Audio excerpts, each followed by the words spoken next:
太闷太热，最近对吧？老年人开空调怕伤阳气，吃点冰西瓜呢，喝点冰绿豆汤呢，又怕伤身体，怎么办？有幸参加了国家卫生健康委最新的新闻发布会啊，我们听听中国中医科学院广安门医院杨葛教授的回答，大家最关心的一些问题。我们要注意，空调能用，硬扛无疑。老年人体温调节能力下降，对于冠心病、心衰、肺心病患者，在高温高湿环境中容易出现胸闷、心慌、气短等不适症状。一般情况下呢，我们建议室温控制在26到28摄氏度，湿度较大的时候可以开除湿功能。风口呢，不要直吹头颈、胸背、腹部和膝关节。外出或者活动后出汗增多时，建议先擦干身体，换上干衣，再进入空调房。听明白了吧？空调当然能用了，但要会用。那么到底能不能吃点冰西瓜，喝点冷饮，或者说喝点绿豆汤呢？我们继续看。冷饮可尝，不能贪凉。第一，冰饮、冰西瓜、绿豆汤等入口清爽，但容易刺激胃肠，容易引起胃胀、腹痛、腹泻等不适。老年吃冰饮、冷饮宜少量小口，尽量在口中稍作停留后慢慢咽下。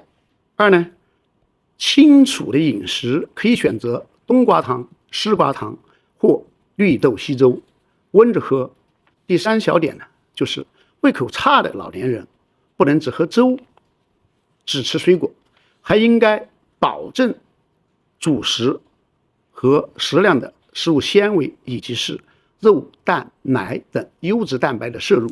所以呢，不是不能吃，而是要适可而止，少量吃，不要贪多，不要贪冷，慢点吃，小口吃。绿豆汤呢，尽量喝温的，对吧？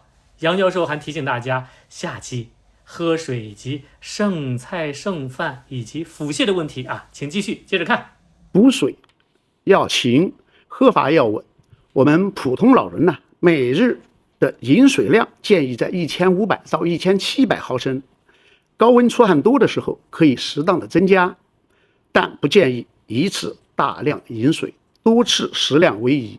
剩菜剩饭、凉菜更容易变质，冰箱取出来的食物啊，应该要彻底的加热。叶菜尤其不建议过夜服用。假如出现了腹泻、呕吐等情况，可以少量多次补水，必要时食用口服补液盐。